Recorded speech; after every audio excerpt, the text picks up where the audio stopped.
Hello, everyone, and welcome back to Dumb Street. I know it's been a minute. I know we left you hanging a couple weeks. Factors are out of our control, people. Jackson's running a little bit late. Missed his train to get here. Obviously, he lives here, but, he was coming from Munich, so we had to take a whole series of trains. But I got a good show planned for us. Figured that we could talk about Israel for like 45 minutes. Maybe I could review some movies nobody watched. Maybe make fun of an incel with Asperger's. Really good show lined up for you. I do hope Jackson gets here soon because I thought that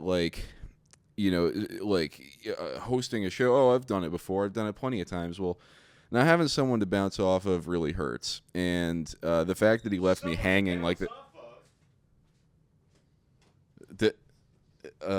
Who's this? Who am I speaking to? How'd you get in here? You don't recognize me? I don't. Well, I thought you were more of a culinary man than that. It's me, famous chef Gordon Ramsay. Oh, damn it.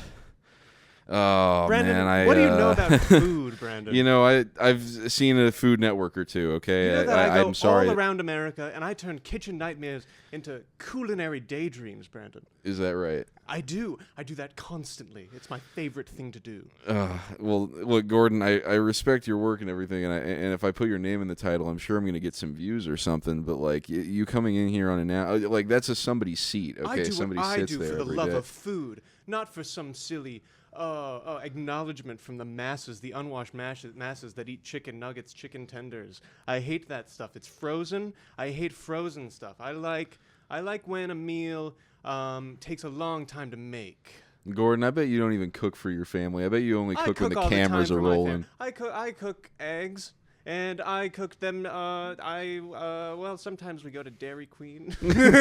What American doesn't have a good Blizzard or two? I abhor fast food. I hate that stuff. I like never frozen. I like to cook it myself because it doesn't take that long, people, to just eat a healthy, nice meal.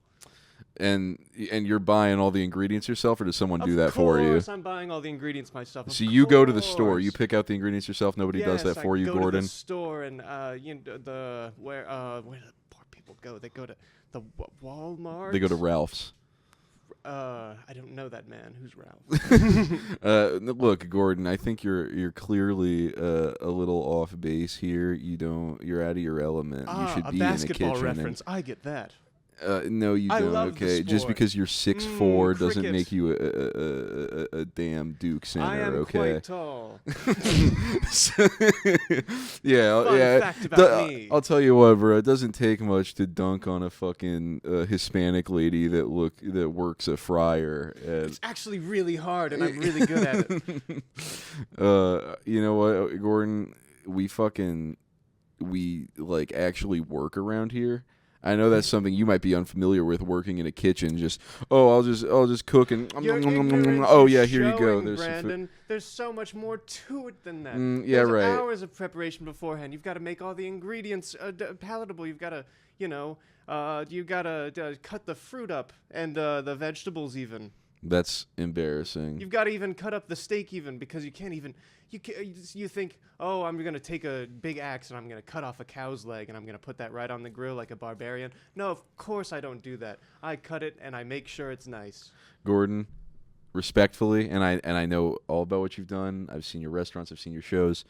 You have no idea what a hard day's work looks like. You have no idea. Jackson and we sit here every day and we read sponsorships once a week. Once a week we read a sponsorship each. And that seems really difficult. That's work. That seems like... That's what work is. That seems actually really impressive. It is, okay? Wow. And if you're going to sit here, you're going to take his seat, you're going to take his thunder and his spotlight, you're going to have to do the work, you're going to have to put in the hours and actually read an ad or two. Brandon, I didn't respect you when I walked in here, and the way that you stood up and yelled at me and made me feel small made me respect you, and I think that we could actually learn a lot from each other, the comedians and the chefs of the world.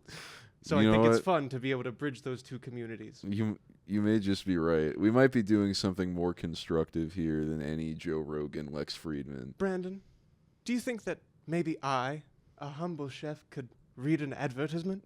I think you could if you put your heart into it. Why, I think I could too.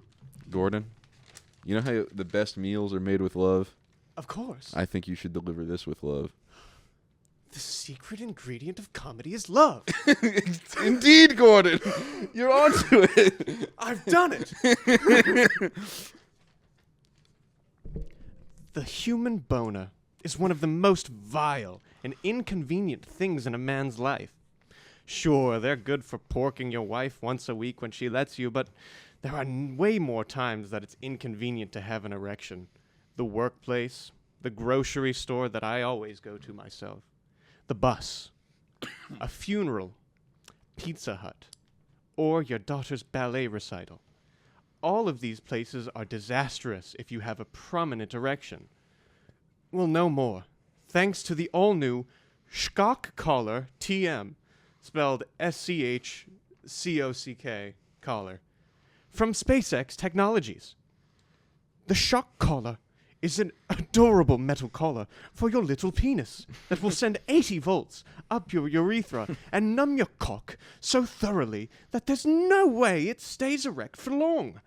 The Schcock Collar automatically detects the slightest sexual arousal to immediately snip it in the bud, simultaneously fixing your short-term problem as well as conditioning your long-term to never get horny. SpaceX will collect data on your bonus and send you weekly reports of your progress. Buy one now for the low price of $29.99. Or get the father and son bundle for $49.99. Never get caught dead with a hard cock. Use the Schcock Collar.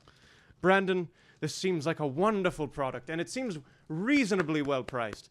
I, as a British man, don't know what a dollar is amounted to. I only know the pound. Yes. And I live near Europe, so I kind of use euros sometimes with him, going to Europe. Yeah, well, a good way to remember it is like a pound, like one pound. Yes. Is equivalent to an actual weighed pound of American money. Wow. Yes. I never knew that before, Brandon. Yeah. I think I've been getting ripped off. Because just like by that logic, I should be making a lot more American dollars. Wow. Incredible. Anyway. Yeah, now I have an ad to read, Gordon, if you don't mind.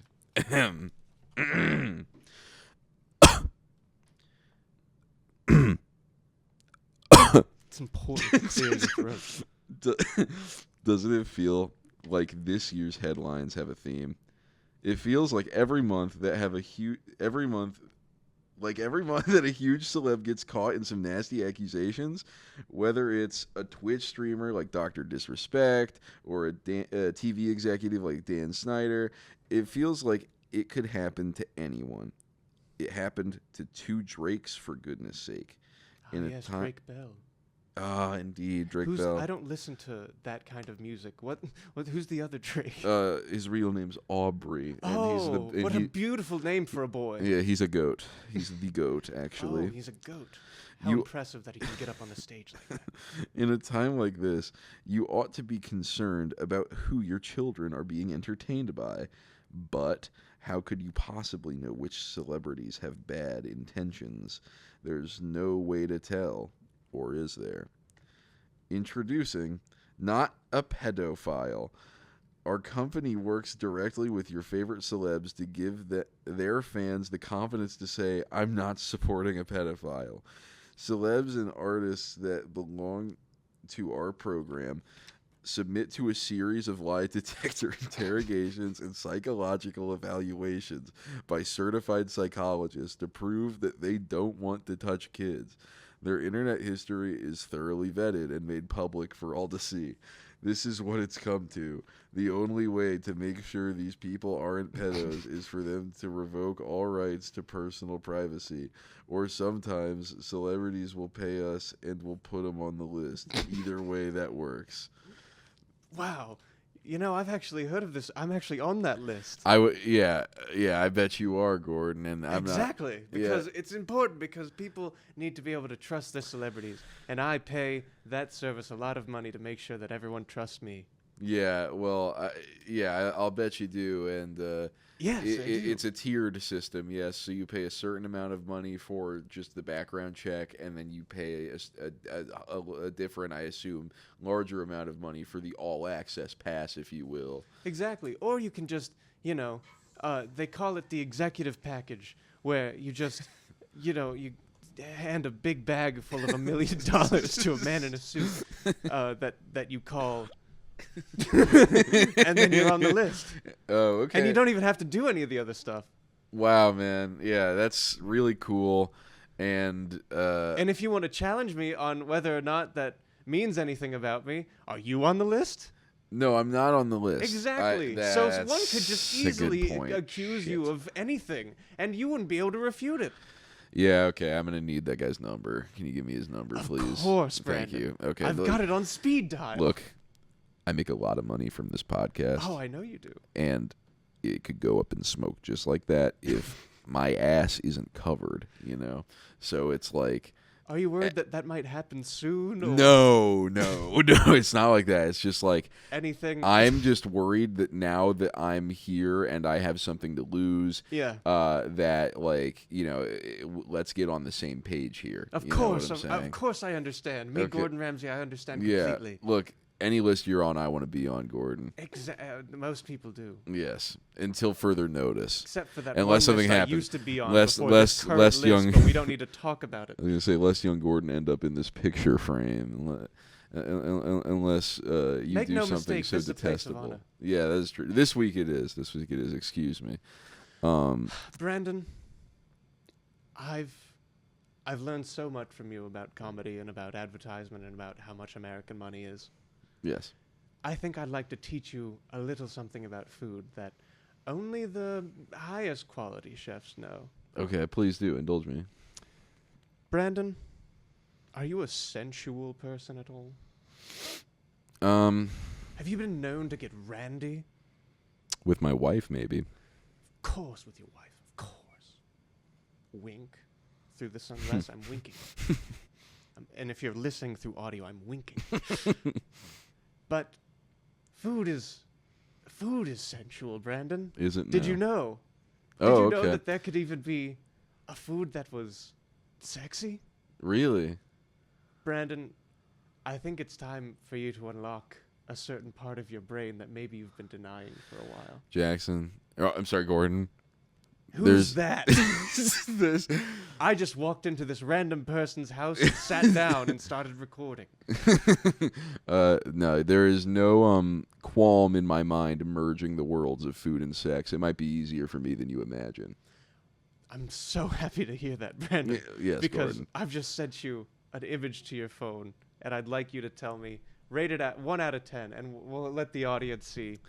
How sexy is this food? I'm right. I'm way ahead of you, Gordon. The caption here is, does anyone else like their Hawaiian rolls completely naked, skin off? Now that is... well, Brandon? to me, I mean, look, if we're talking sexiness, that is clean-looking bread to me. And you look at the crust there; it looks kind of like a shirt or maybe a dress thrown about, maybe some undergarments. I'm rock hard. If I didn't have my shock collar on, I'd be rock hard. Does it make you horny, baby? That's Austin not Powers, one of my favorite British movies. One of my favorite British Gordon. movies. Don't do that one to of my me. favorites. Yeah. And I love Shrek. Yeah. Also. Yeah. No. I mean, if I was able to get hard, I would be probably a 9 out of 10. Probably a 9 out of 10 at the moment. 9 out of 10. I think that's a great rating, Brandon. Unfortunately, she is fugly, so What? Excuse I'm going to be me? giving Look at those curves. I'm going to be giving her Excuse 7 out of 10. you. Brandon, once you've been in the food fucking game for as long as I have, your taste buds begin to mature. You start to appreciate different things, and you start to become jaded a little bit to the average, I'd say. Mm. So, Brandon, I can totally understand and respect your rating, but as a famous food fucker myself, Look, there's not. I think the one kind of meal experience every American relate to is just white bread, baby. Different variations of white bread, and I think it's a my classic. favorite kind. It's a classic American staple. Everyone has their bad white bread, and bad white bread done perfect hits the spot. Brandon, I have to agree with you there because I love a white bread. I hate whole grains because it's icky to me. I hate it. And you also sound like someone that's never fucked a Hawaiian roll. Brandon, of course I've been to Hawaii and I fucked a loaf of bread there, but it was not one of these Hawaiian rolls. No, you gotta microwave it, man, and you gotta probably stack a couple of them up and just go to town on that thing. No. The bread I fucked had a hard crust, and it was almost impossible to get my dick in it. Gordon, I might be a few steps ahead of you here. Shocking to hear. That's a soft bread, and you want to fuck that, Gordon. I promise you. Brandon, take a look at this though. Do you find this sexy? Oysters with uni roe and quail egg. Does it make you horny, baby? Oh my god. Yikes, man. That is so fucking horrible to Brandon, look at. what's more sexual than the female egg? Brandon, the act of making love what is it other than to make a child? And what do you need? You need a bunch of different kind of eggs, all in an oyster. And an oyster is kind of a pussy if you think about it. You call it a clam in where I'm from. That's very fair, Gordon. Exactly. You're making a very good case here. Imagine coming all over that show. Ultimately, I do have to rate it a 5 out of 10 because it's not applicable if you're a straight woman or if you're a gay man. Brandon, a true connoisseur, would have given this a 10 out of 10, but I can respect your opinion. It's a calculated one. I'm trying to appease the masses. Me, of course. Here. I want to come all over this shit immediately. I understand, Gordon. With haste. I understand. We understand you're straight. Are you implying that I wouldn't be? No, I'm just saying that you're making it abundantly clear. No one's calling it into question. We can drop it. It's not important. Do I need to be on the no gay list too? Come on. How many lists do I need to get on? I think it's your overreaction is showing like something I think that I'm not you're revealing. a dumb idiot. So shut up. Okay, we can move on. You have a segment going. We can look at food If we were in a kitchen right now, you'd be fucking I fucking hate you. All right, we got a new one. Brandon, I don't like this cup. Eggs, potatoes. You don't like Buc-ee's? No. What? That's the cup you were talking about. Eggs. What do you do to make your eggs do that? What the fuck? Now, Brandon, I think this one's a bit of a softball, but what's your rating? It's a 1, man. It's completely unfuckable. It's not a fuckable food at all. I don't even know where to start. It's the least sexy thing I've ever seen, If Brandon. I stepped out of my bed naked, first thing I saw was this plate of food. I have no idea what to begin with. Yeah, well, it's because it reminds you of your own dick that you ate it. But I love going to Buc-ee's. No. And I agree with the politics of the second cup. Damn it, these cups go together so well. It's like you shouldn't even be caught with a Buc-ee's cup because chances are you own the other cup. That's a completely unfuckable breakfast. That's a 1 out of 10. I hate it. Yeah, no please. Well, that's all I've got, Brandon. Yeah, well, Gordon. Have you learned from me today? Yeah, no, I feel like I'm taking inspiration here because food can be used to seduce, right? You have food can also be used for violence, but we won't get into that. You have a date over. It's like what you make is like it's a signal, right? And if you make pussy oysters, If That's telling her that she needs to be ovulating right now. Or if you just make a loaf of bread with a big hole in it, Exactly. right, with exactly the size of your penis, that sends a message. Like, I'm trying to get business done tonight, baby. Of course. And I think we've learned that if you take all the crust off your bread, that's naked bread, and that's hot. Yes, that's sexual. That's sexual. Look, Gordon, you ever vote? Brandon, when I came on this show, my people sent your people an email, and they said not to bring up politics. Well, they said expressly not to do that. Expressly, they said that, and I can't believe that you would even try something. well, again, like this. Gordon, I wasn't expecting you. I don't know what email Brandon, you sent this is to, completely unacceptable. I don't even know what you're implying. but Gordon, I'm afraid I have to. we go. talk politics on this show, man. This is what you signed up for when you barged in here. This is ridiculous. Yeah, okay. As if I ever needed Gordon Ramsay to run this show. I did so much of this show without Gordon Ramsay. And yeah, maybe I made a few bucks off his name.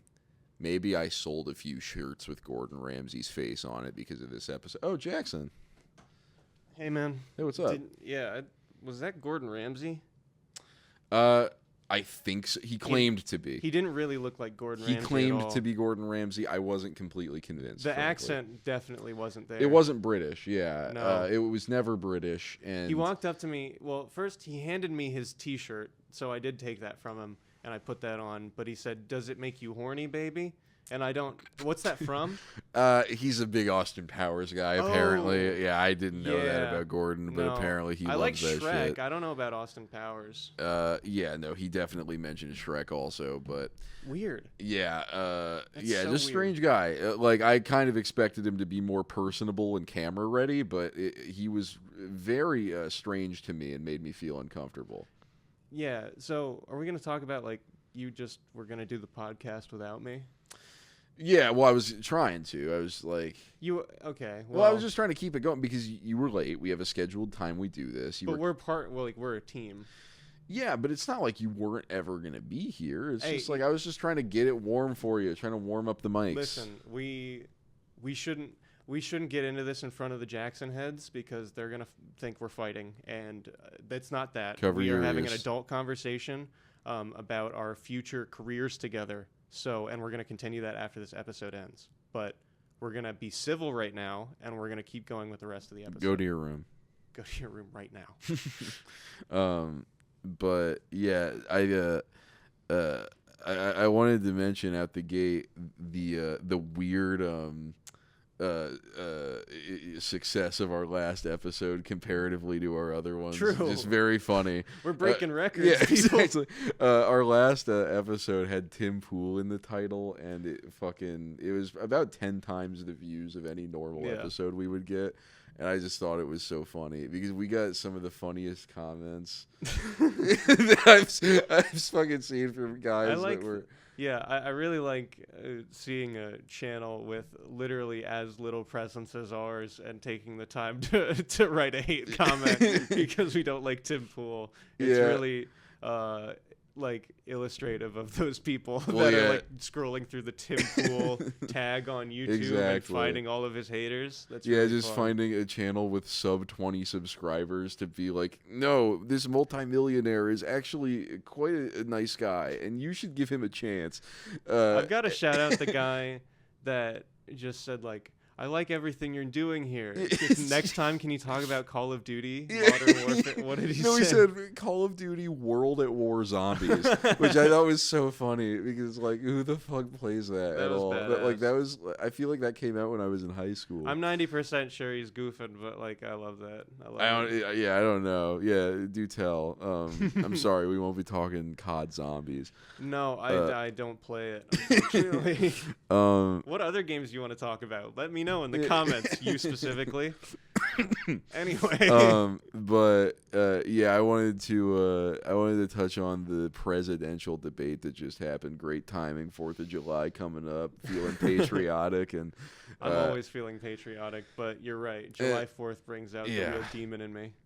And like president's campaign or whatever. Like Trump loves his rallies, but Joe Biden doesn't like show himself much, and like Good decision. yeah, As we saw.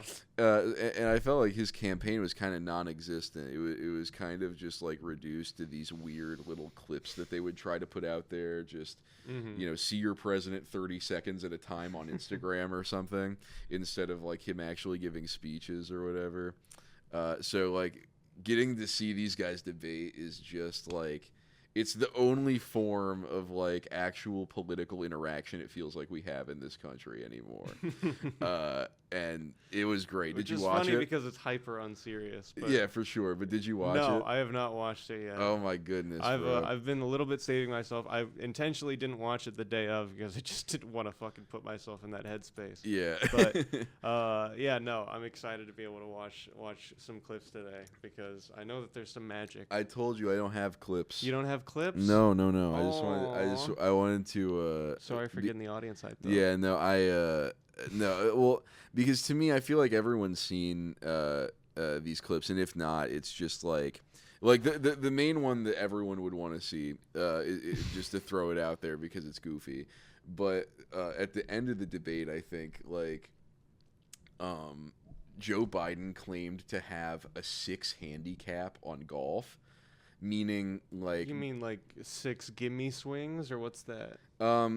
So it's essentially you add 6 to your score? No, if you have a handicap, that means that you're handicapping yourself for other people. Right. So, you would subtract from the par, I think.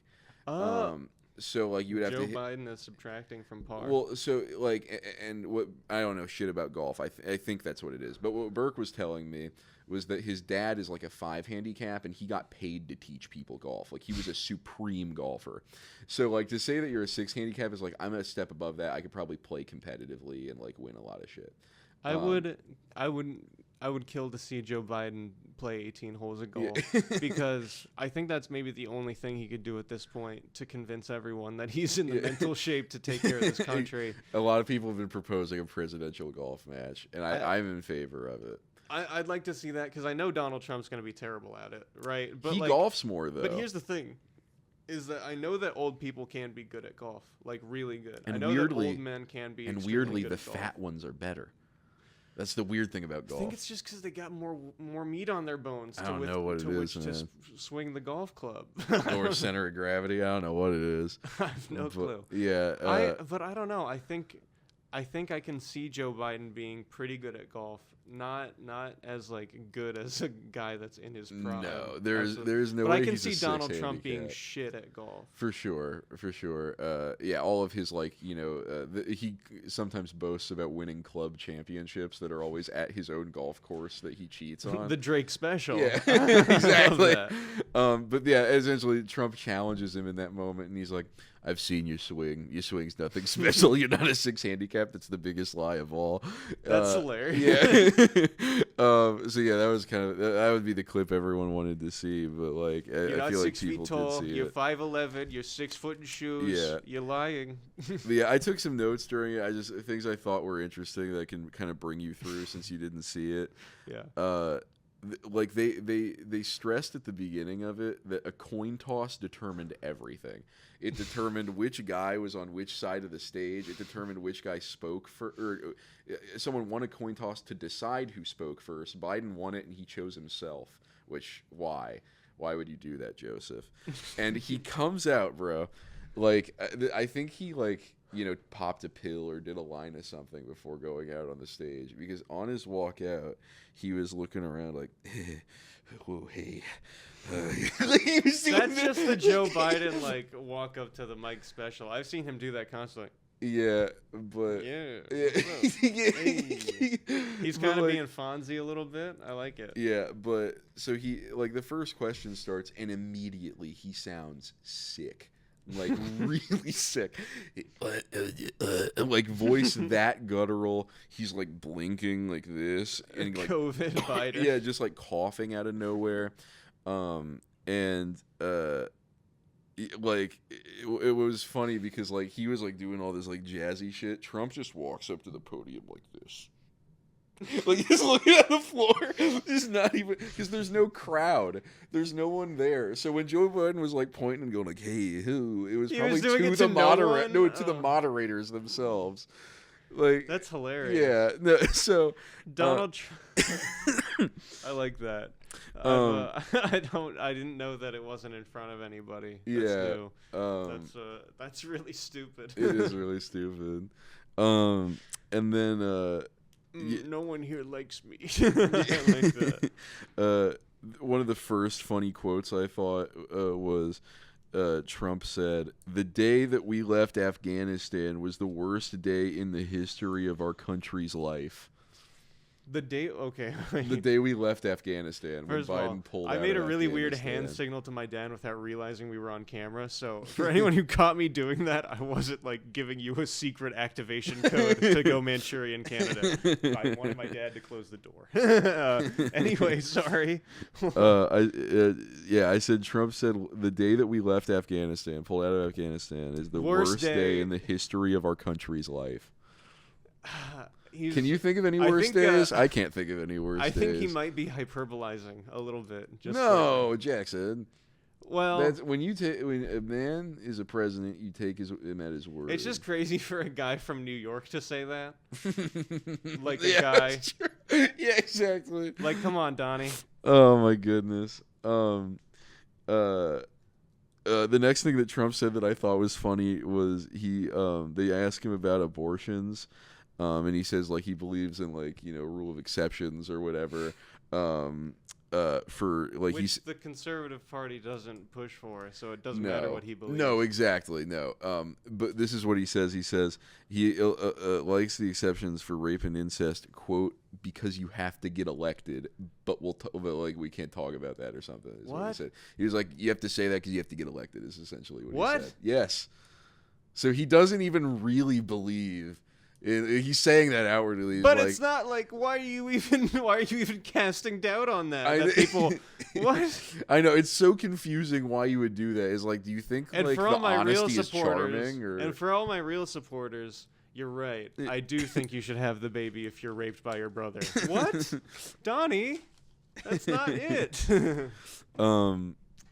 Yeah, no. And then when this is just like one of the best like examples of why the Democrats have fucked up so deeply is they asked Joe Biden about abortion, and he just goes into this rambling story about an immigrant that raped a woman. Okay. Like, and it was so nonsensical, and he like cut himself off at one point. What did he just like? What did he? What's he doing? I know. Like that's why I like kind of was like, we don't even need clips. It's just because it's like just like, he just rambles. And it's like there's nothing to even decipher from it except from the raw fact of what he did. And it's like that's the softball, man. That's the question where it's like, appeal to your base now. And he's like, it just feels like every time Joe Biden is in public, he can't help but roll all nat ones. Exactly. He just critical fail every time. Yeah. Says the exact wrong thing. It's like, it would almost be genius if it was written because it perfectly appeals to no one. One of my favorite like Joe Biden isms is just him falling down. Yeah. That's my favorite. So I'm shocked that the script writers didn't have him fall down. Yeah. That would have been nice if he could have just taken one for the team there. Just on his way to the podium. Yeah. He's doing his finger gun stuff. Hey. Real bad. Yeah. Real. Just slips, falls backward. No, him falling off the stairs, him falling off the bike is my favorite. Yeah, that's a good one. The stairs to the plane. Joey's so funny. Yeah. Another moment I just thought was kind of cute was like Biden was like to Trump. He was like, "You are gonna pull out of NATO. You don't want to be in NATO." And Trump went. It was so cute. It was like he does reaction like he reacts to stuff like how drag queens react on RuPaul, but in that case it's a cutaway like edited to do that. Yeah. Donald Trump is just so reality TV trained that anyone says any shade to him, it's just Yeah, he was so sassy. It was the cutest shit I ever seen. Oh, I love his little pursed lips. Yeah. And then He's like a real high maintenance cat. He's like a Garfield. I love him. And then yeah, just kind of the final Trump quote I captured was they asked him about January 6th, and he just had this funny quote because he was like, on January 6th, we had a great economy. On January We have a better economy now. Because on January 6th, we were respected all over the world. It's like, We were actively starting international incidents with Trump in office. The rest of the world hated us. and yeah, a couple other Trump quotes. He was like, "I didn't actually have sex with a porn star." Yes, you did. Yeah. You paid her. And then We know that. in another moment, they asked him about climate change. He was like, "What I want is good water. We used to have it. We used to." He said, "We used to have H2O." Yes, he did. I'm done.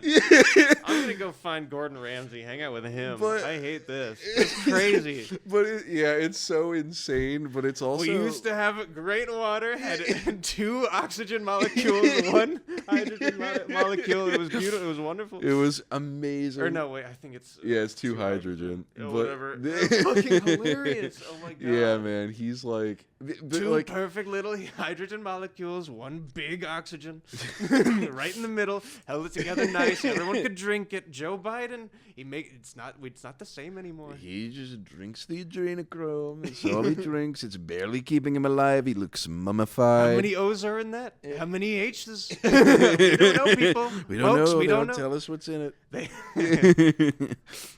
Oh shit. Yeah. So anyway, it was.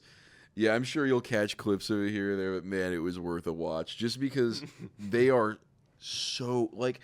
It is just- reality TV at this point. There's no like a facade anymore. It's so obvious how Yeah. bad they are. Well, And even, removing the audience like this, like adding the thing where they cut your mic off to make sure Trump can't interrupt. Exactly. It's like, they're not even giving us like enough opportunities for them to fuck up. Like, but they're still fucking up in major Yeah. ways, which is it's crazy. yeah, it's amazing. And it was hosted by CNN, and afterwards, all of the just blank. yeah, just the CNN faces you see every day that are like propagandizing the shit out of Joe Biden Yeah. are just like, by never talking about him, Mhm. are just like, we can't have him, right? Like, we have to replace him. Like it was that bad for him. He was Yeah. that dead and just not present. And Trump, like, while stupid, was present, right? He was Yeah. like saying things that are like, oh, I remember that he said that. It wasn't just a nothing burger that trailed off into like just looking down at the podium and being like, like, it was just something, right? And like, yeah, it's just, it's so sad that that Joe Biden is like, that. First of all, God hasn't let him die. Just let him die, man. Like, it's supposed to have happened by now. I feel like Trump was supposed to die when he got COVID. Yeah, I Just- felt that way too. Now he's man. immortal, I think. I don't know what happened, but I think death just forgot, and now he's like embarrassed about it, so it's just not taking him. I don't know Oh what's my happening. god. Yeah, I don't know. They're man. both It's- they're both dodging death constantly, and I can't imagine how hard. Like, yeah, it's got to be so easy to get them. yeah, bro. Like, Like, it should have happened in their sleep at this point. Like, Exactly. I don't fucking. yeah, any one of Joe Biden's little trips or falls could have just been like heart attack over. Like, but yeah. Anyway, I mean, in Japan, they have people assassinating political figures. Here, we just we're just like, they're gonna die eventually. we just work them right? to death. American culture, baby. Like, it's not worth it, right? They're just gonna fall over one of these days. All right. So moving on into our next segment, I would like to introduce an annual award show hosted by yours truly, Dump Street. The name of the award show, the Dumpies. The Dumpies, Ah. ladies and gentlemen. So we will award these hypothetical trophies. And the way that it works is essentially it's a 2-tiered academy. Okay, the categories, the topics were randomly selected by Dump Street itself, I selected the nominees, and you, Jackson, the final step of our filtration process, will choose the winner of the nominees. Okay. So without further ado, if it will fucking load. The 2024 Dumpies, ladies and gentlemen. Ta-da! There he is, Wow. Will Smith. Beautiful. Yeah, baby. Stay away from me, though, Will. Look at the production quality. Is that Comic Sans? Yes. Wow. Okay, so the first Dumpy. Corporation with most swag. Okay, this is a category. This is the category. And the contestants are Amazon, Hyundai, State Farm, or Meta. A lot of great inclusions here. a lot of really strong corporations, very swaggy, very front facing. Yeah. Listen. The crowd went nuts for Jake from State Farm, and I think that's fair. Jeff Bezos, while he did make a penis rocket, I guess he is bald. Bald, not very swag in my opinion. But you don't think the cock rocket is swag? I think a spaceship in general is just swag. I think putting a cock on it is just superfluous. I don't know. I like It's it. already I gonna like be it. a But dick look, that shoots into space. yeah, this is a reason why I nominated it. But now, yeah, you get to choose. It's your call. I understand. I'm just giving you my honest first. I understand. Yeah, fair. Hyundai. I'm sure they're reliable cars. I've never driven one myself. Cheap car. Do they have a spokesperson? No, they're not. I think. In a way, I think that they just is a have. little swag. I think they just have car commercials. You know. It's confident to not have any kind of representation like that. Jake from State Farm, I think, as a character, has so much swag that he carries that entire swagless company.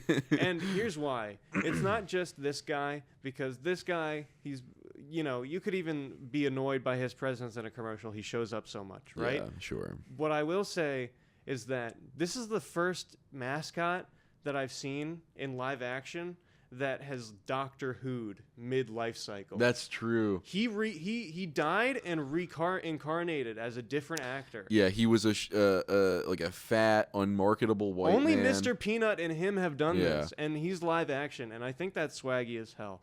Mark Zuckerberg is maybe a black hole of swag, so I'm not sure how he got this nomination. So I am going to have to give it to Jake from State Farm. Okay, very fair. Jake from State Farm Corporation with most swag. Enjoy your Dumpy. We'll send it to you in the mail. Most unsalvageable career. Wow. This is a very important Dumpy. We got Aubrey Graham. We got Kevin Spacey, Dan Schneider, and P. Diddy. Most unsalvageable career, Jackson. Listen, and just because all of these guys used to be on the list that we advertised earlier doesn't mean that the list doesn't work. It just means that sometimes the list is out of date. Yeah, sure. Yeah, no, it's all about public perception. It's all about how they you all view the paid list. their dues. Yeah. So, I'm just saying, it's only fair. Listen, all four nominees have put in some incredible work. They've done some careers. real work to fuck up their careers Yeah. this year. Yeah. Now, I think you have to judge it by how high they flew and how far they fell. Icarus, right? Fair. Aubrey Graham. Strong contender.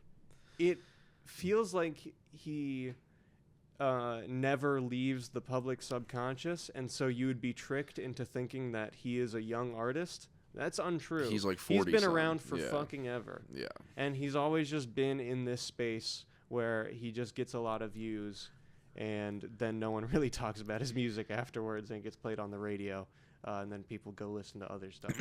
He's been around, and he's had some high highs. But will he ever truly go away? Those peaks are not sustained. No. Those peaks are just like, flashes in the pan of his huge career of misses. Yeah. Kevin Spacey also has a long career. Not very many misses as far as what he's trying to do. He hit the highest highs as an actor. He was like it for the 90s. Like he was like the guy. It's true. Yeah, he got every important role, man. He was never in a movie where he wasn't like one of the like most important characters just because of how much he could carry it. And then he also got canceled at the height of the Me Too shit. That's true. Where it was like there was the most attention paid to it, and he had one of the grossest being stories. in Baby Driver too. Exactly. That was already like getting a ton of publicity just because the movie was good. It was Edgar Wright, and then just that fell right behind it, and it immediately became tied together. Yeah, man. And they were filming House of Cards. They were right in the middle of it, and they had to kill off his character. The fall was sudden and violent. Yeah. Because if you remember, his reaction to his fall was also psychotic. It was. He was releasing fireside chats in character as his House of Cards guy, saying like, if I did indeed do what you think I did do, then do you care? Ladies and gentlemen of Victoria. Incredible flame out, incredible high. Dan Schneider, I think, I don't even know. I mean, yeah, obviously he has one of the most unsalvageable careers ever, but at the same time, like, does he even give a shit about going back? Because I feel like he was in it for a long time. The thing that makes Dan Schneider a strong contender in most unsalvageable career is how little anyone wants him back. Yeah. Right. Like I feel like a lot of these. No one even wants to think about him. Exactly. These other guys, like they've done some horrible shit, but there's still like some audience out there for them that wants them. They're at least memeable. Yeah. Like they at least still have meme potential. Dan Schneider is just a disgusting creep. Yeah, he could just bury himself now. It's over. No one would care. Yeah. That's why I don't think anyone is giving much of a shit about him anymore. It's just like he's fully done. Like it's already over. No, the career's over. Yeah, and he's just gonna, die however he sees fit. Yeah. P. Diddy, I'm gonna obviously incredibly influential and popular in the rap industry. I will say I don't know if I've I don't think I've ever gone out of my way to listen to a P. Diddy song. That's other fair. than one that's already just been famous or has someone else on it. But that's just probably a generational thing. He was it for a little while. I guess. He was insanely like integral to like a lot of the behind the scenes politics too. He had a very big spider web, I guess. Obviously unsalvageable career. Man. But really most unsalvageable career can only go to one man. Because here's the thing, is when you're one of these rappers, you can, literally the worst thing ever can come out about you, and you can still, in a blind fury, release a full song, and it will get, at least 100,000 listeners to it. And Drake is going to release music that gets millions of listens after this whole thing. I don't think he should win. I think that he'll still make plenty money. He has a completely salvageable career, even though he more so than any of these guys has been paraded around as a pedophile. Yeah, exactly. Aubrey Graham has endured public embarrassment like no other.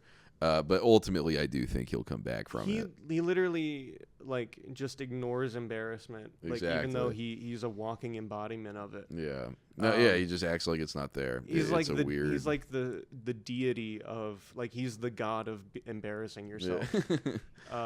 That's what he's the goat at. Yes. I'm gonna give it to Kevin Spacey. Wow. Okay. I'm gonna give it to Kevin Spacey. Kevin Spacey, ladies and gentlemen, most unsalvageable career. No one's touching him with a 10-foot pole. That's fair, no matter how much they want to. Which is, I think, what makes him different. Is that some director is gonna be like, I want to be the edgy guy that brings Kevin Spacey back into a movie, but it'll never happen. It'll never get past the pre-production stage. Yeah, it would have to be a pretty small movie, I think. It's over. Yeah. All right, Kevin Spacey, most unsalvageable career. Good job. Moving on. Biggest dick dictator. And obviously there's a couple different ways that you can interpret this, right? You could go metaphorical, you could go literal. Yeah, you could go literal. You could also biggest dick as in most power, or biggest dick as in biggest asshole. There's a lot of ways you could read this, so I'd want to know how you're evaluating it. But our contestants are Benjamin Netanyahu, Kim Jong-un, Vladimir Putin, and Xi Jinping.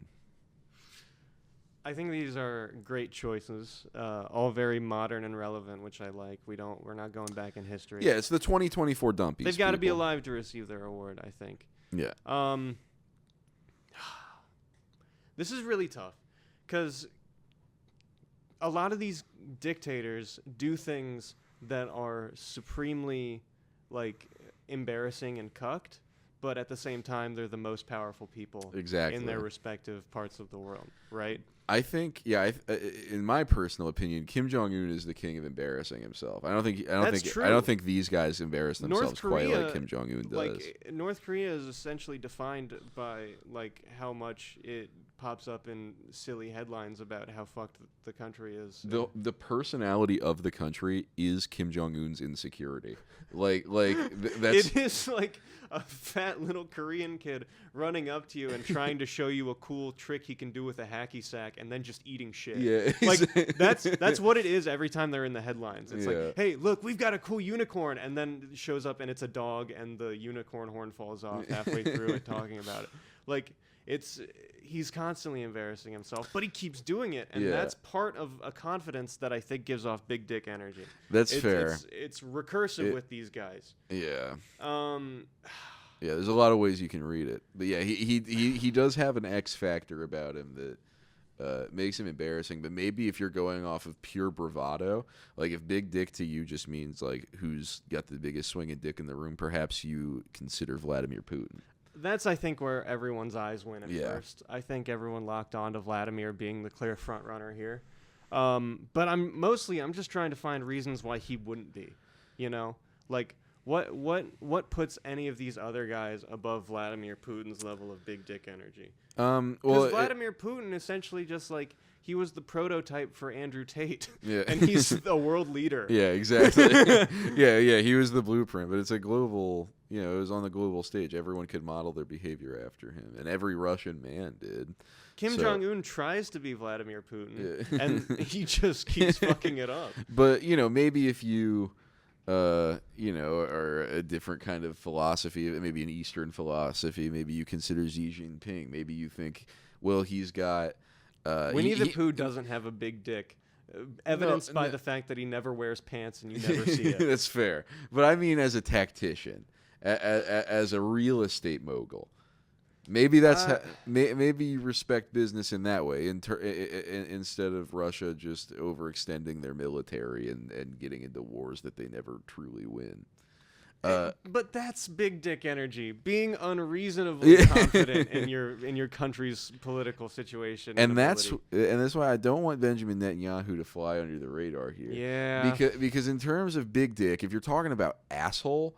He's up there with the very best of them. He sucks. Yeah, in terms right next to Vladimir Putin, he is as big of a fucking asshole as any. And it also makes no sense. Like when you just look at the world history, you're just like, absolutely. How the fuck is this little tiny midget country like being supplied with so many arms from like all these fucking world powers just to like bomb the shit out of the brown people that used to live there? How is this happening? And how is this guy that looks like Gollum getting away with it? Exactly. I don't understand. Yeah, no, he looks like he should be fucking playing bingo and like drinking soup out of an IV. And he's fucking just straight from the little needle. Yeah. I like it because you don't get too much at a time. Yeah, so I don't envy your position here, having to pick between these guys. It's tough. Yeah.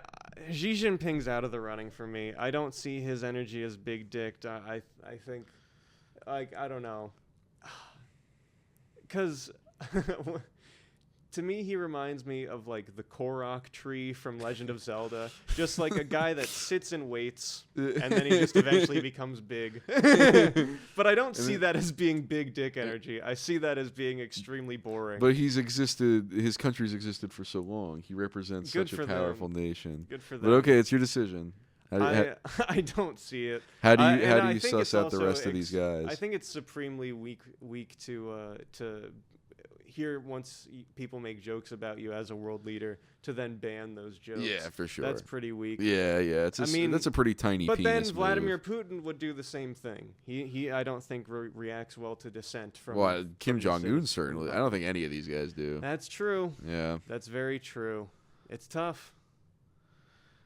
So yeah, how do you determine big dick? How are you taking that phrasing?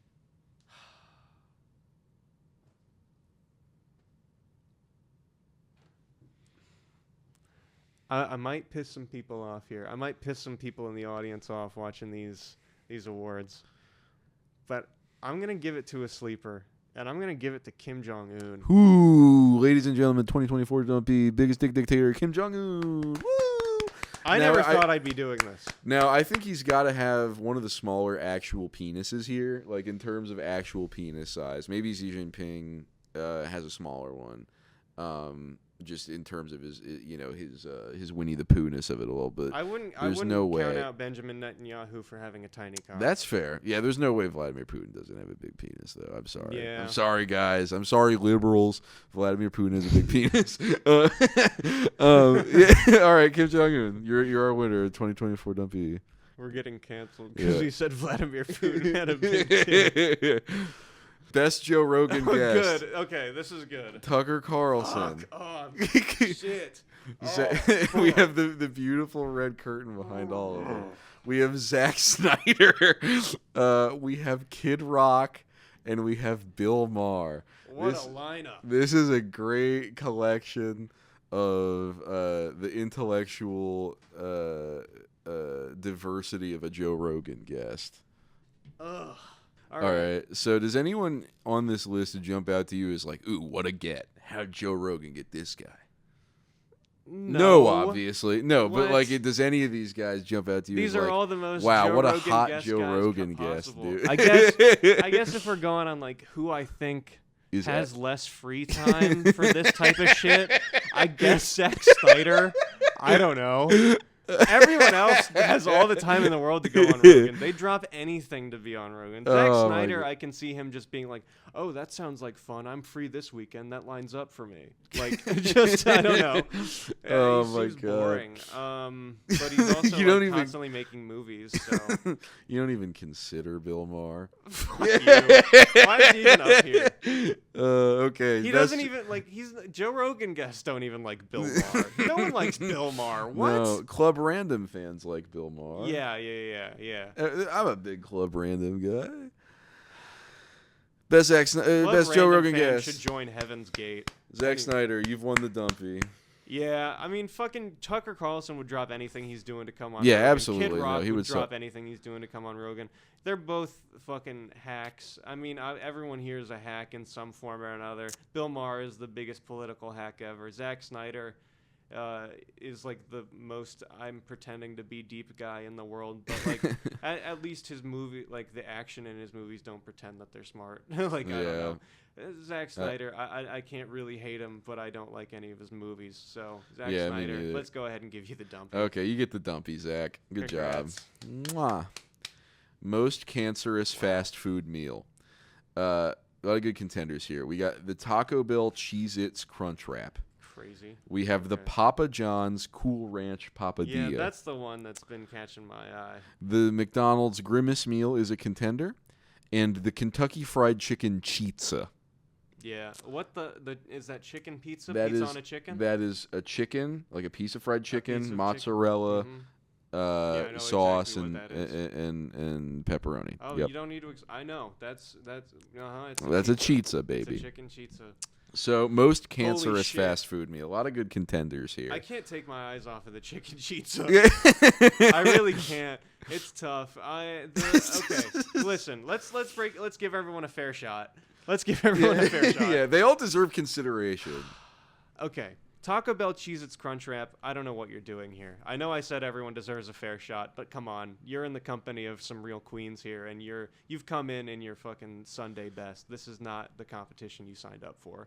This is ridiculous. You're too buttoned up. No one would tell that you're a disgusting food item from just looking at you, and that's a problem for me. Okay, that's fair. Papa John's Cool Ranch Papadilla. There's something so disturbing about it. I hate it so much. I mean, what can you say about It's it? really gross looking, man. The I dust re- makon makes it look fetid, and like It- it yeah, looks it like lo- there's fungus growing on Yeah, it. it from looks this like angle. fucking silica gel.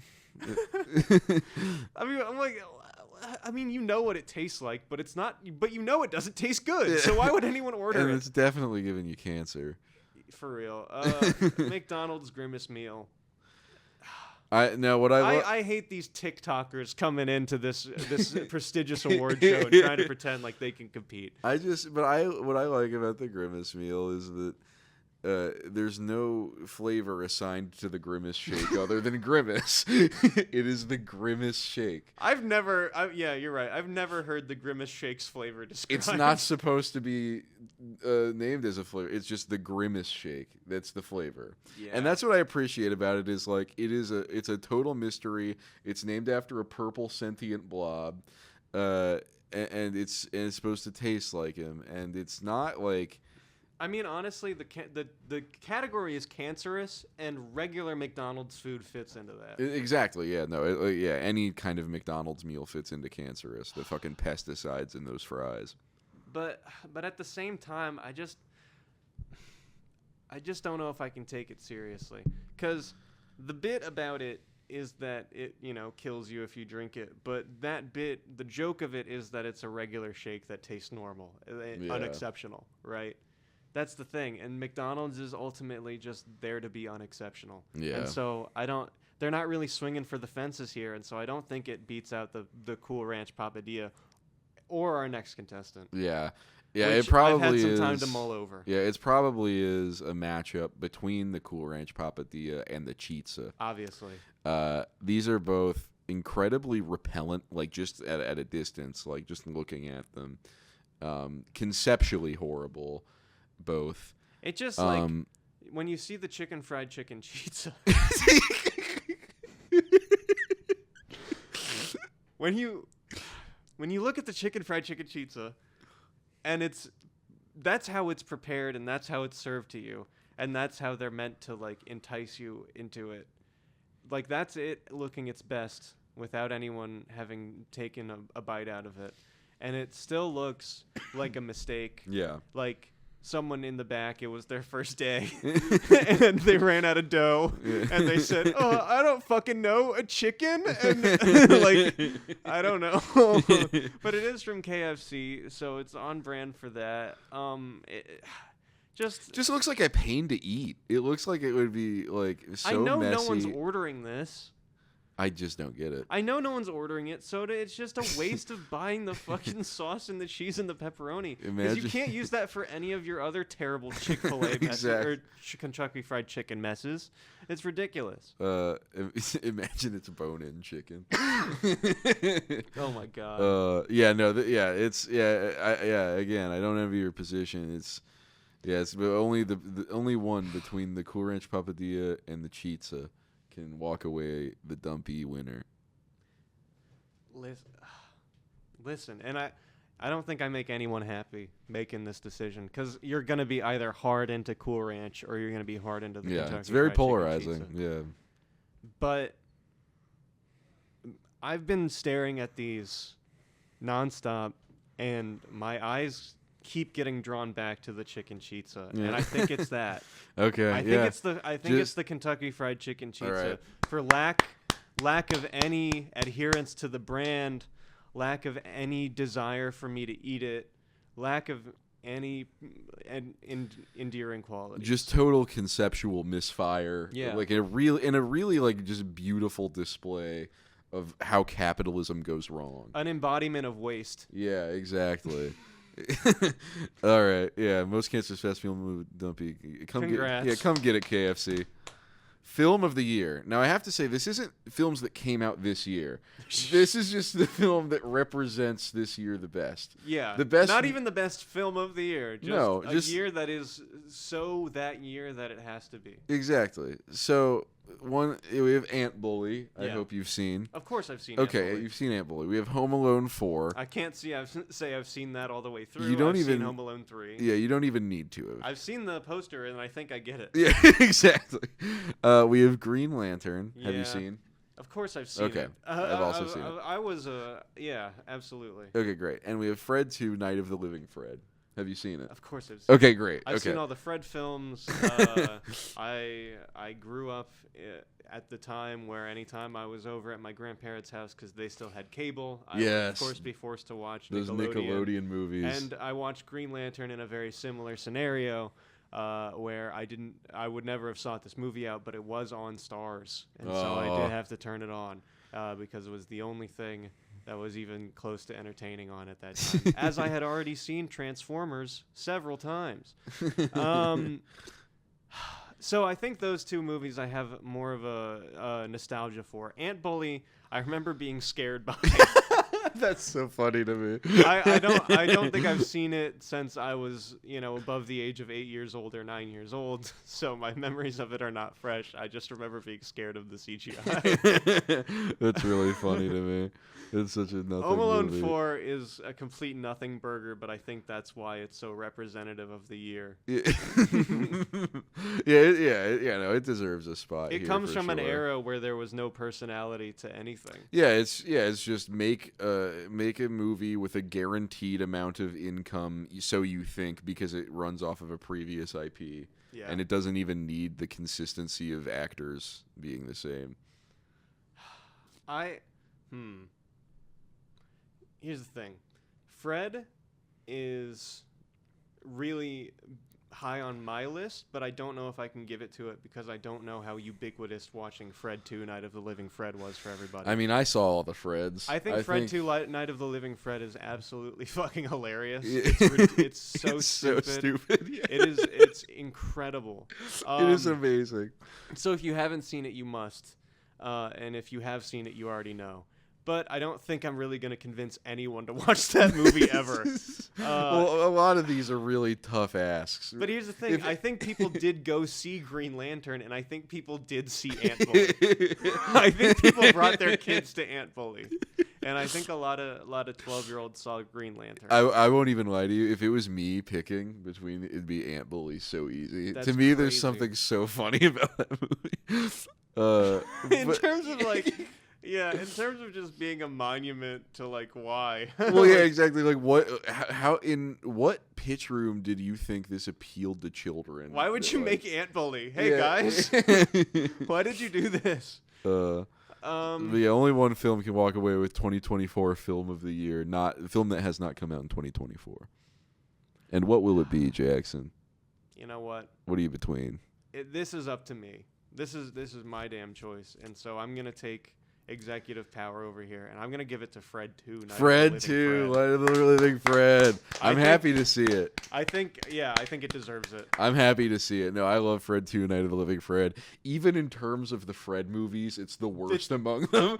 Right, but it's because it's the worst Fred movie, it's the best Fred Exactly, movie. yeah. It's the quintessential, the ones after this are all just painfully not watchable. Yeah, exactly. The first Fred movie is painful, but it is watchable because it's so insane. Yeah, and exactly. then Fred 2 is just totally they did turn it up. Yeah. They managed to yeah. Yeah, okay, Fred 2, come get your Dumpy. Good job, Fred.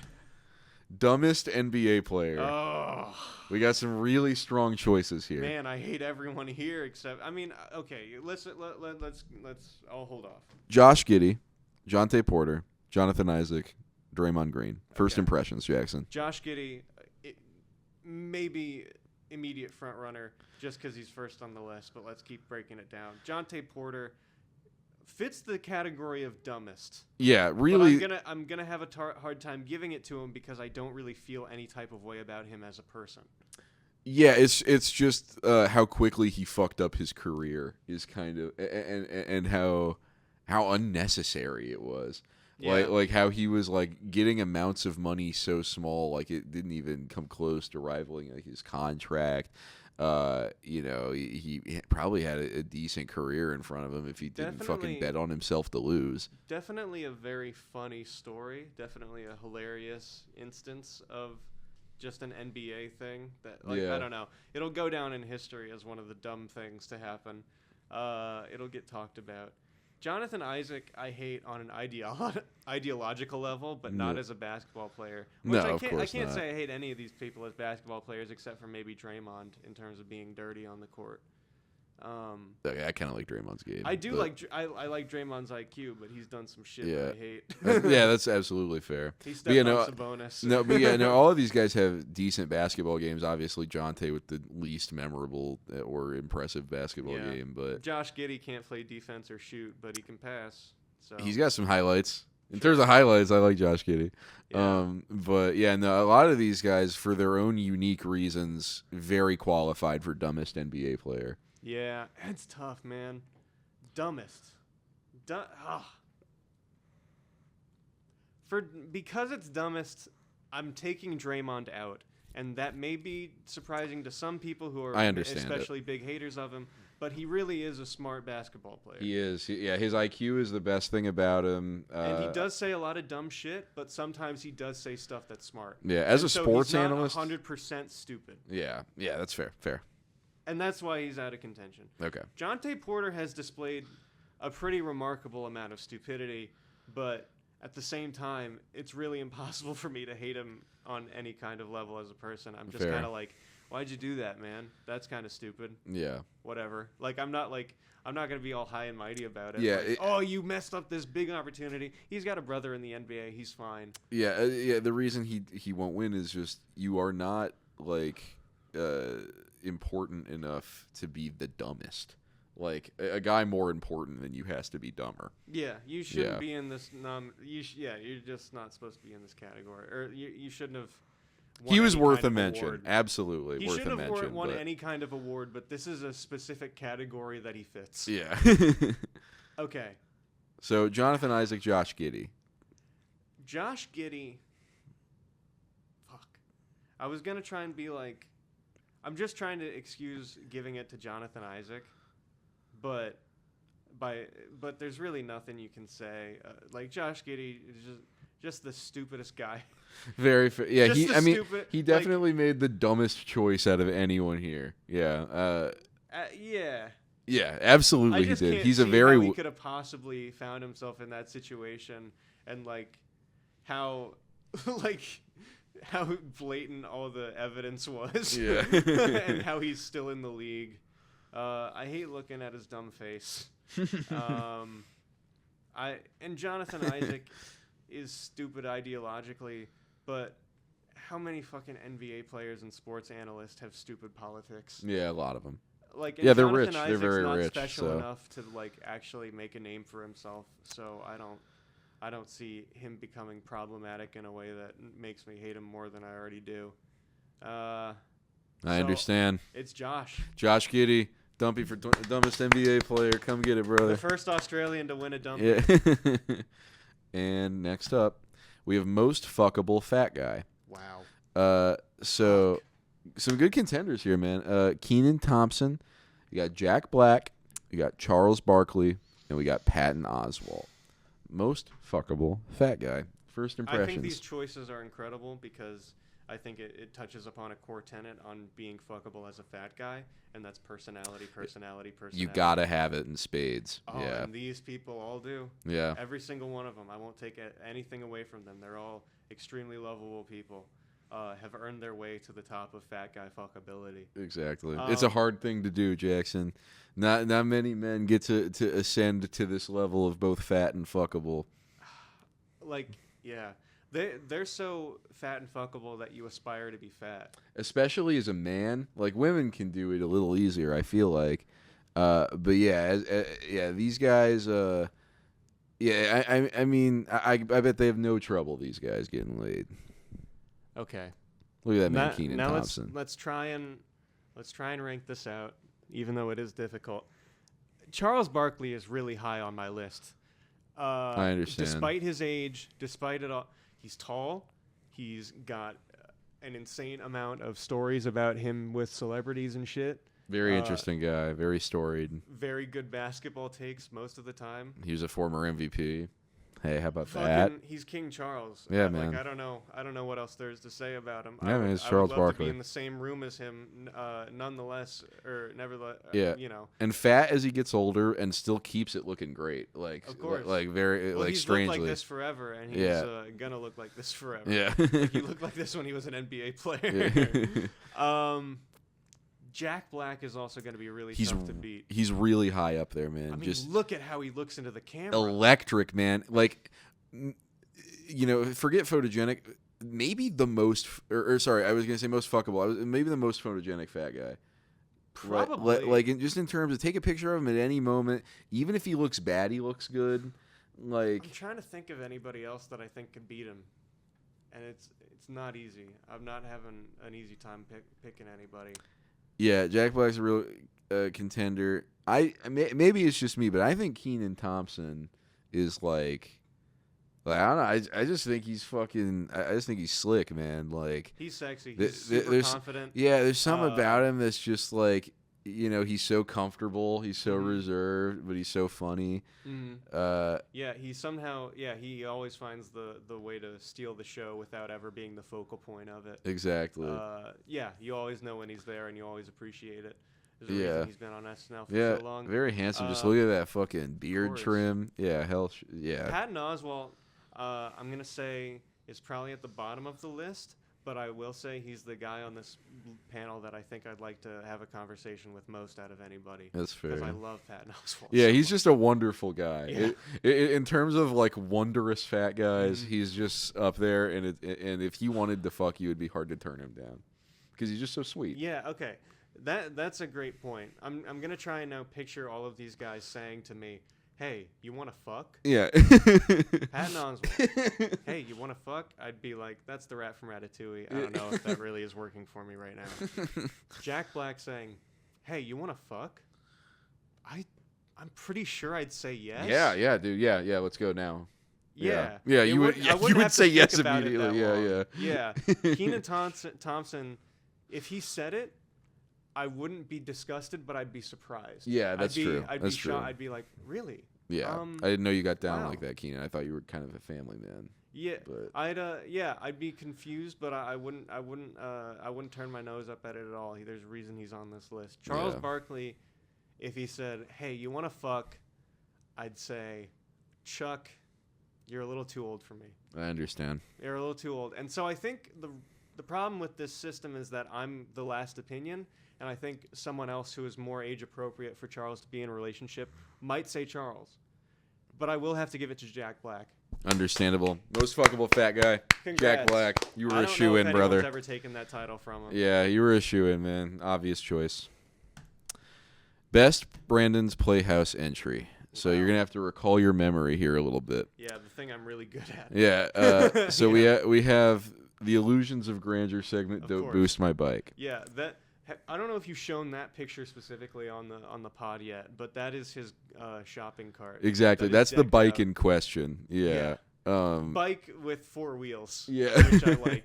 Even more than that, I think. It's a shopping cart and then a chair behind it. So it's like got to be 6 or 8 wheels. Exactly. Chair spelled CHAIR. Anyway. Next, we have the plastic bags for $1 each. Just $1 each. Just $1 each for these plastic grocery bags. I really enjoyed that. I like the pitch of it all. Yeah. I like getting pitched to by these guys like as businessmen and entrepreneurs. Yeah. And then we have a new band with only one dude. Another pitch, but not of a business, yes. of a creative endeavor, and I like that a lot. Yeah, by our boy King Brisman. And then we have Duct Tape the Clown. Yeah. If you can remember back to episode Duct 3 Tape or the 4 Clown, or whatever it was. Duct Tape the Clown, while maybe the one least fresh in my immediate memory, has left the strongest impression on me. It was just a good video, yeah. He just nailed it. I know exactly like what he did and why it was so special. Yeah. Like just even if I don't remember specific bits of it. He just had a vision, man. Yeah, he's a very full fleshed out character, and it's hard to tell with him where the line is between like act and a real guy. Yeah. You know? All right. I'm gonna say plastic bags $1 each is out of contention for me. Okay, that's fair. I really like it though. It's one of my favorites. It is really funny, but just because these other guys are personalities, yeah, I'd that's put fair. them ahead. Don't Boost My Bike it's really tough, but I think it's out of contention for me. That's okay. And it's because the biggest laugh I got out of the Don't Boost My Bike was imagining the next guy saying that he boosted the bike and that the government was after him. That was the biggest laugh I got out of it. I really love his personality and vibe, though. I love the first video we saw of him, if you remember, of him trying to take down Amazon, Yeah. and being the next online retailer, because he did have a big basement full of junk Yeah, that he was gonna sell. Yeah. It's like a guy bragging about all the money he's gonna make off of selling GameStop games. Yeah, Like exactly. that- Yeah, I got a that's the bunch of vibe. GameCube stuff. It's just collecting dust. It's gonna be worth like thousands Bragging of about dollars. selling scrap metal. Yeah, Like, I exactly. don't know. You got any aluminum cans? New band, only one dude, and Duct Tape the Clown are really tough. They're really tough. They're really good personalities, these guys, and they front face with they're on camera guys. Shit, because now I have to make the choice. Fuck. It's a tough one, man. It's a tough one. Both of these guys are really stellar personalities. And they really both deserve it.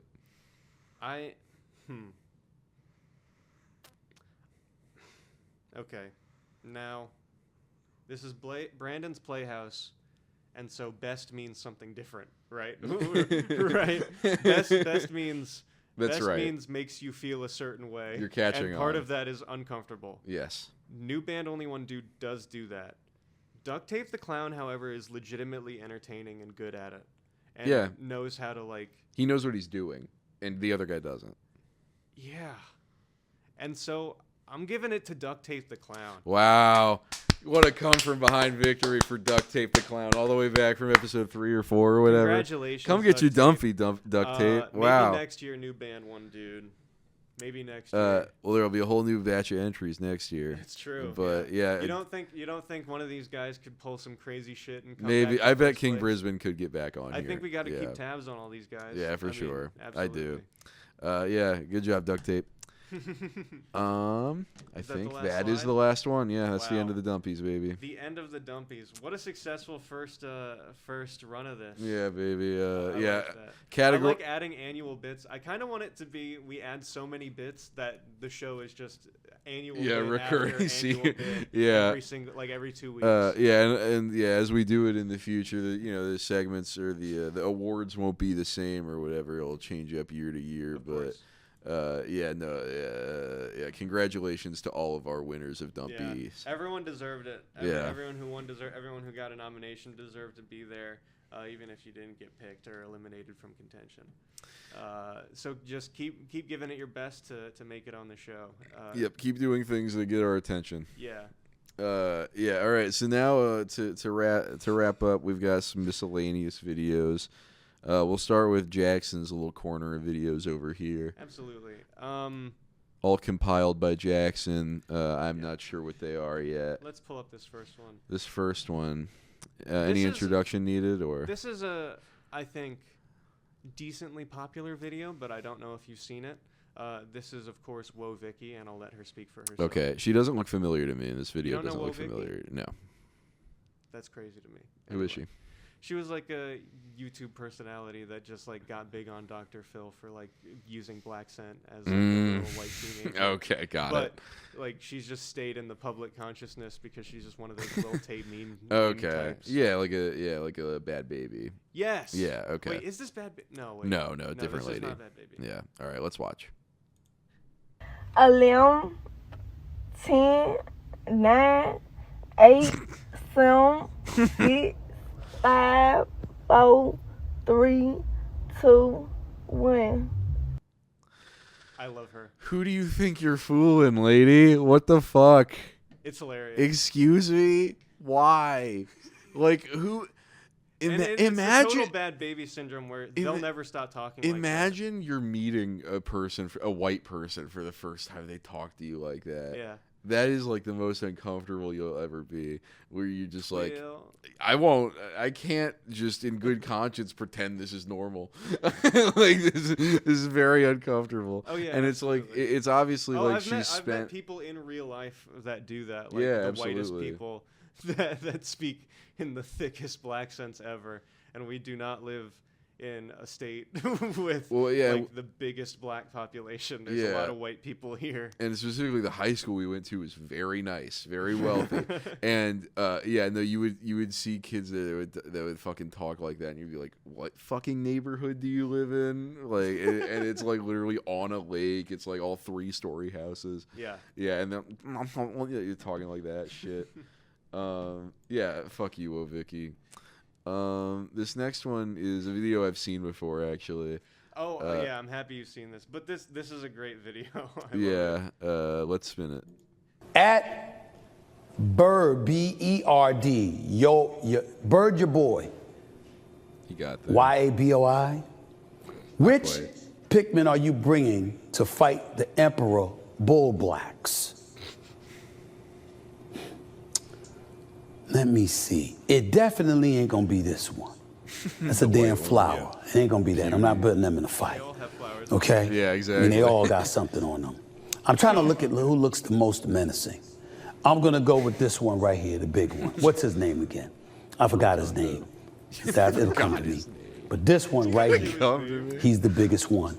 If I'm gonna get in a fight, if I know you're skilled, that's different. But if I don't know you're skilled, I'm gonna go with the one with, figuratively speaking, more mass appeal, and that would be this one right here. Absolutely insane video. It's actually, Jackson, right where Stephen A. belongs. This is what he is meant to do. Like, is just look at memes. Yes, like to me, Stephen A.'s best quality is his speaking voice. Yeah. Like, it's not the substance of the things he says at all. Like, well, I think it's that the way he speaks illustrates his thought process so clearly. Yeah. There's not a lot of masking going on with him. With Stephen A., what you see is what you get generally. And I just love when he says like a blatant lie, like, I forgot this one's name. Yeah, like he knew any of their names. Well, yeah, exactly. And then him just being like, this one's a little flower. When all of them have flowers. Do they have names?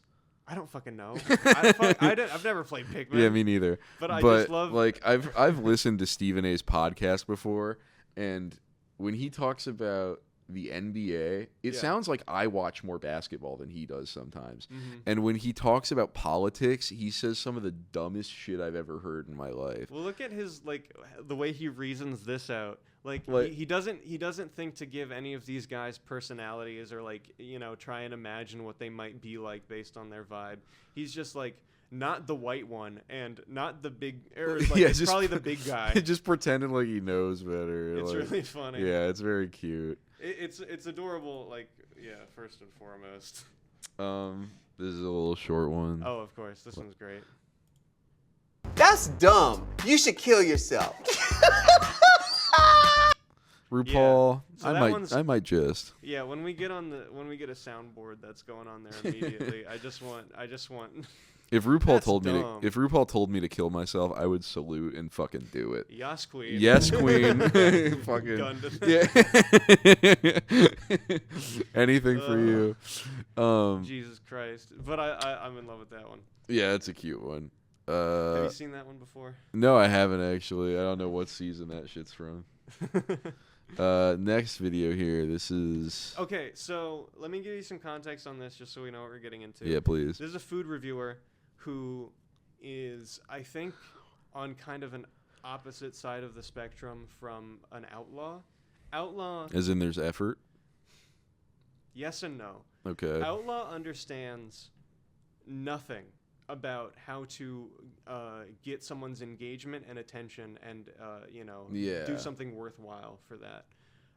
This guy has a very good familiarity with the metagame of the attention economy that is TikTok. And so he is hitting you mile a minute with, like, catchphrases and prepared shit, despite what's in front of him. Got it. So we're just going to watch it. I just want you to experience what he's like, because his approach is fascinating to me. Yeah, all right, I'm excited. Let's see. A lot of quick What's on your plate? Today we at Wendy's for some grub in Miami, Florida. Got a pour one for the GT yet? 1,000. Why is he trying to do like this thing Joey's World Tour and name drops at the same time? Because that's essentially Wait for This is the 50-piece nugget party pack for the $19.99. Keyside? Wendy's, I'm a bit disappointed. On social media, I saw that this 50-piece comes in a bucket, but mine's came in a plastic contraption. Wendy's, y'all tighten up, man. Wendy's crispy nugget. Hit that bit. I'm way. Open up that barbecue sauce. Dip that bit. Hit that bit. Bit? 50-piece fresh and crispy nuggets. Fam, these nuggets got me right.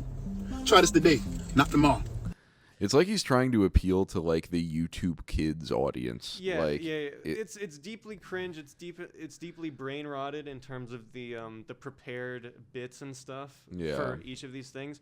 And he's got so many of them. Yeah, it's so forced. And so back to back to back that he never actually gets to the part of telling you how they taste. No, exactly. Yeah, he's like focusing so much on how to like try to film the inside of his car in an interesting way that he's like have something that no one's ever seen before in this food review space. So he's doing his champagne popping, but he's got the Sprite can, and he's doing it in a weird paintball mask for some reason. There's a lot of confusing stuff, but it's also choreographed that it's really interesting to watch. It is, yeah. Well, yeah, just because like and he's this doesn't putting even have like a ton of views. Like it's got you know as much like you know he's infected the algorithm enough, but people aren't really sticking around to watch this guy. Yeah, like yeah, it's just so high effort and so low output. Like he doesn't really like care about like the actual process of reviewing food at all. It's just about making a video, and really it could be anything. It's high effort but low content. Yeah, exactly. It's very strange. This is Drake. This is a Drake. I've seen this one before. It's a favorite of mine. Yeah. This is a good one.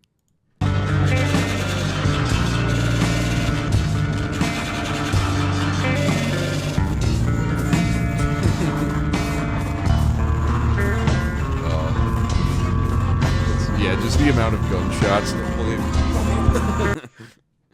Yeah, no, the most traumatic thing that's ever happened around Drake with a gun is when his character got paralyzed in Degrassi. Fucking that stringy-haired white kid, like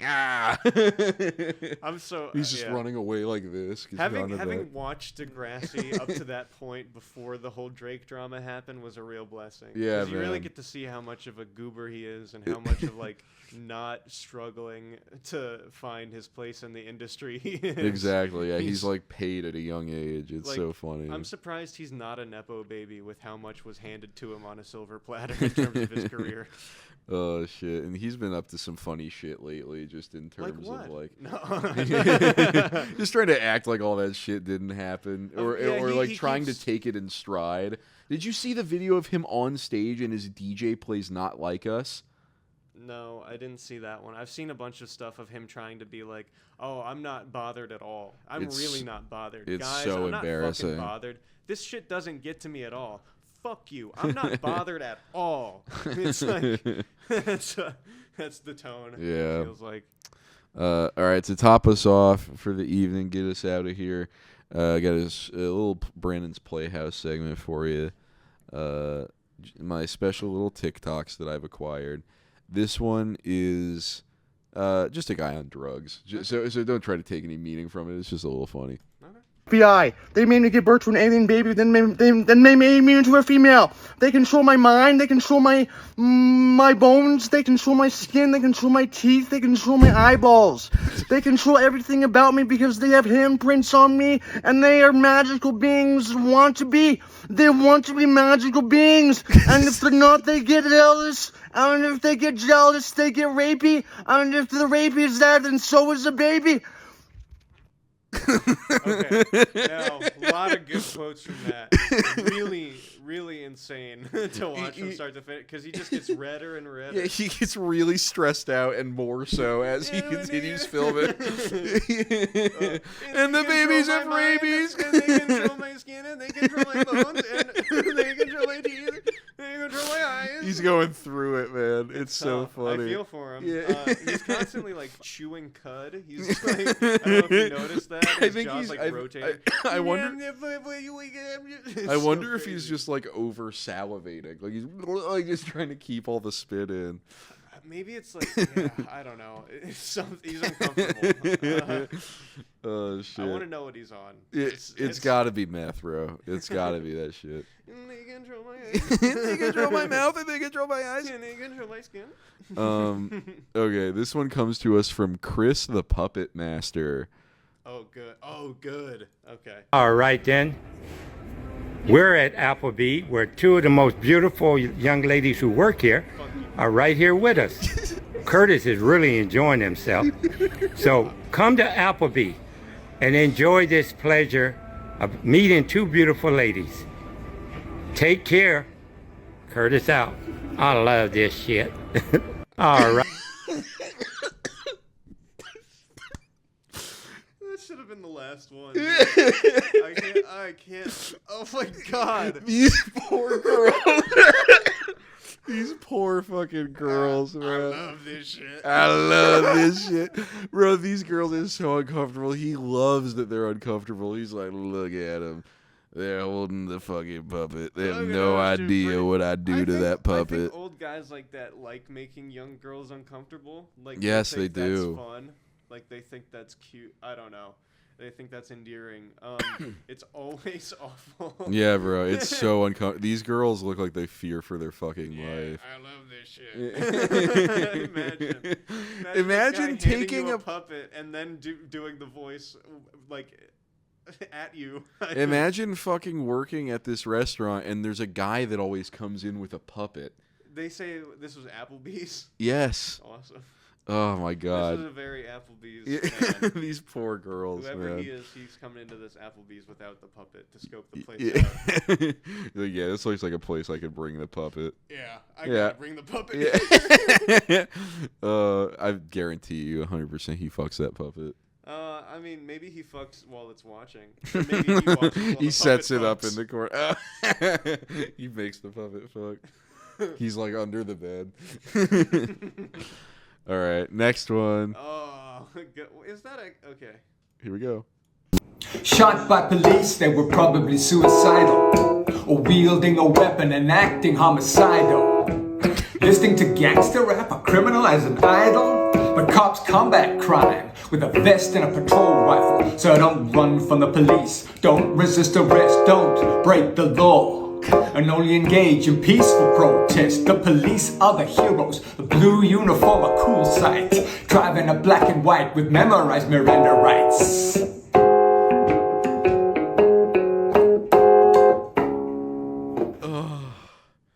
I'm sorry to do that to you. No, okay. But yeah, that was something. Okay. yeah, Because yeah. at the end there, he did a little riff that actually worked musically. But for the entire part before that, I was like, this guy doesn't know how to play a No, yeah, piano. he's just like, dude.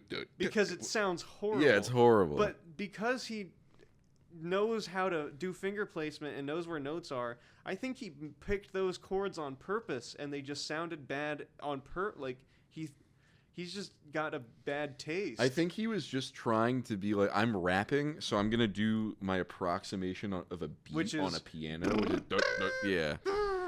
Yeah, really horrible musically, obviously, and message-wise, he's just like revering the police. Like, isn't it The cool how police they are rolled the around in good cars? guys. Yeah, police are the memorize good your guys. rights. I like that. If you listen to gangster rap, then that means that you deserve to be shot by the police. Yeah. That's a good equivalent. Yeah, that's a good thing to say. And finally, the last video for today is an invitation. Okay.